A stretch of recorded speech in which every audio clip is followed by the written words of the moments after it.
Parlez-moi d'amour.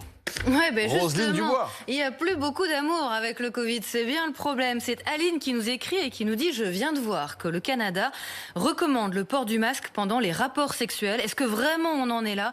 Quels sont les risques ?» Et effectivement, c'est pas du tout une blague. C'est la responsable de la santé publique du Canada, notre Jérôme Salomon en quelque sorte, qui a publié ce message. Le pays, là-bas, on est à 130 000 cas à peu près, 9 000 décès et on craint aussi une deuxième vague, d'où ces messages de prévention. Thérèse Argot est avec nous. Bonjour, merci. Vous êtes sexologue, thérapeute de couple, auteur de Qu'est-ce qui pourrait encore sauver l'amour, de Qu'est-ce qui pourrait sauver l'amour chez Albin Michel. Ben justement, là, l'amour, ça paraît compliqué parce qu'on nous explique quand même que il ne faut plus s'embrasser. Attention, faut pas exagérer, c'est pour les personnes qui ne se connaissent pas bien. On va caricaturer les coups d'un soir. On s'embrasse plus, on évite d'être trop près et sinon on met un masque. C'est très glamour et pas du tout anxiogène, ça, comme message. Oui, encore un nouveau message qui vient vraiment donner cette notion de peur liée à la sexualité, alors qu'au départ c'est un lieu de rencontre, un lieu de plaisir, un lieu d'abandon, de lâcher prise.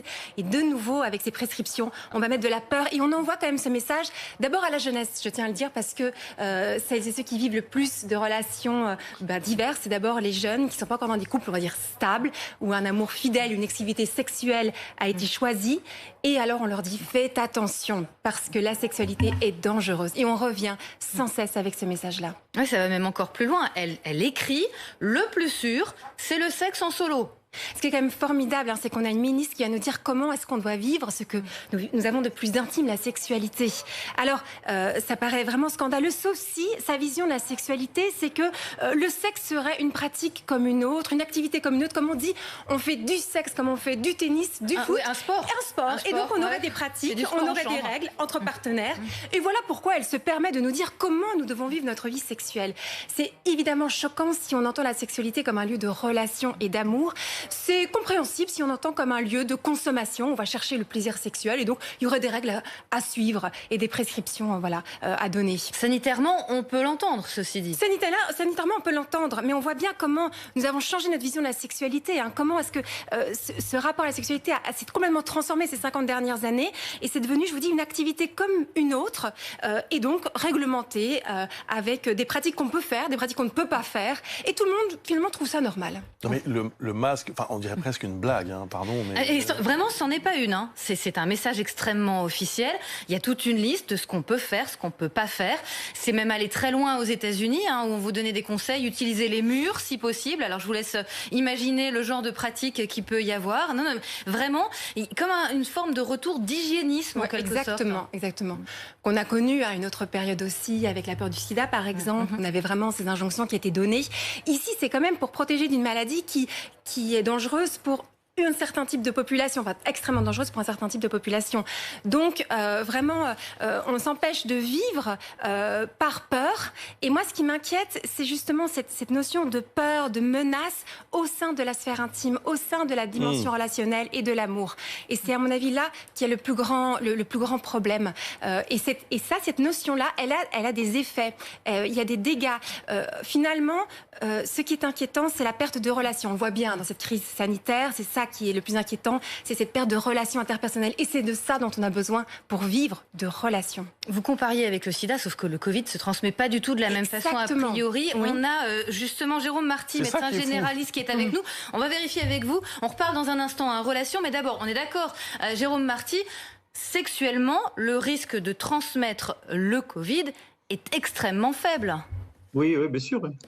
La transmission, on le sait, elle est principalement aérienne ou manuportée parce que vous allez poser vos mains sur des endroits où il y a eu de l'excrétion de particules virales et donc vous les mettez sur les mains et vous pouvez les porter à votre bouche ou sur vos muqueuses.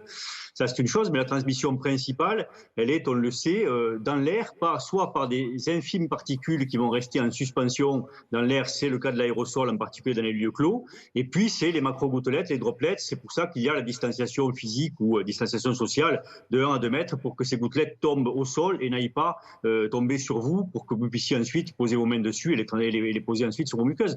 C'est pas une transmission, effectivement, comme pour le sida, par exemple. La Covid n'est pas une MST, on va être très clair.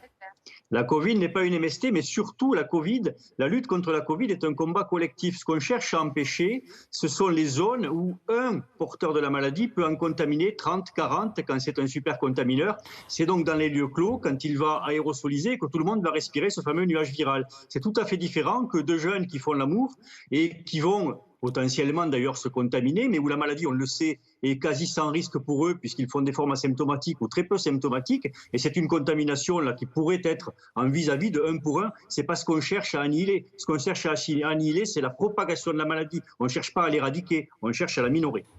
Vous restez avec nous, docteur, parce qu'on a d'autres questions sur la transmission. Ça va être l'occasion de faire un petit point ce matin. Juste, Thérèse Argot, est-ce qu'on peut imaginer ce genre de message en France? Est-ce qu'on va aller jusque dans la chambre à coucher des gens, vraiment? J'espère que les Français, qui sont si chers, qui tiennent tellement à la liberté, vont se rebeller, vont comprendre que là, on va beaucoup trop loin. Et ça fait longtemps qu'on va d'ailleurs trop loin sur les questions sexuelles. C'est-à-dire que vraiment, le politique est intrusif par rapport à notre vie sexuelle. Et ça, c'est une grave atteinte à notre liberté. Donc j'espère que les Français se rebelleront, bien plus peut-être que le font les Canadiens. Mais je tiens à dire une chose aussi très intéressante, très importante, et qui est intéressante par rapport à ce qu'on est en train de vivre, c'est le retour finalement à la fidélité. À la fidélité dans le sens de l'exclusivité sexuelle. Alors cette chose-là qui était complètement démodée revient à la mode non, mais pas plus vraiment qu'à la pour mode, les bonnes raisons. pas C'est pas vraiment pour les l'amour, bonnes raisons. c'est pour Et là, se je tiens à rassurer. dire à tous les couples qui ont peur de se dire, tiens, dans notre vie sexuelle, en ce moment c'est difficile. Eh bien, peut-être que c'est une occasion d'aller entamer une thérapie, d'aller essayer d'améliorer sa vie sexuelle au sein de son couple. Et je vous assure que dans mon cabinet, je vois beaucoup de personnes qui sont venues post-confinement en se rendant compte que les amants et compagnie, c'était plus possible. On est confronté à s'il est son mari. régulier, si on le connaît bien, c'est ça Son le mari, message. sa femme, eh bien, on se rend compte qu'il y a des difficultés dans la vie sexuelle. Eh bien, peut-être que là, on a une opportunité de travailler sur son couple et d'essayer de retrouver une connexion du désir, vraiment une belle relation et dans la vie intime, puisque en plus, c'est bon pour la santé. Alors évidemment, je profite de ça avec humour, mais pour dire que là, il y a aussi un bel enjeu pour la relation. Le confinement, l'épidémie en général et l'angoisse qu'elle génère, ça a fait venir beaucoup de monde chez vous? Oui, énormément. Alors à la fois des couples qui n'avaient plus d'occasion de, on va dire, sortir de la relation, de fuir ce qui nous fait souffrir. Le sport, les amitiés, les sorties, le travail sont parfois des lieux de fuite quand quelque chose nous fait souffrir dans la relation. C'était plus possible. Donc on était confrontés à l'autre 24 heures sur 24.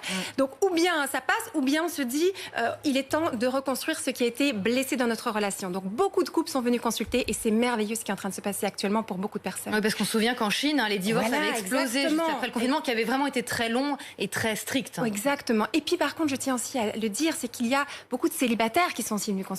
Parce que se retrouver célibataire et seul, ne plus pouvoir avoir une vie sexuelle, amoureuse, relationnelle, et se retrouver seul dans son appartement, ça a été très douloureux pour de nombreuses personnes. Et qui ont essayé de travailler sur la question du célibat. Pourquoi est-ce qu'ils n'arrivent pas à tisser des relations durables, si c'était leur souhait le plus profond.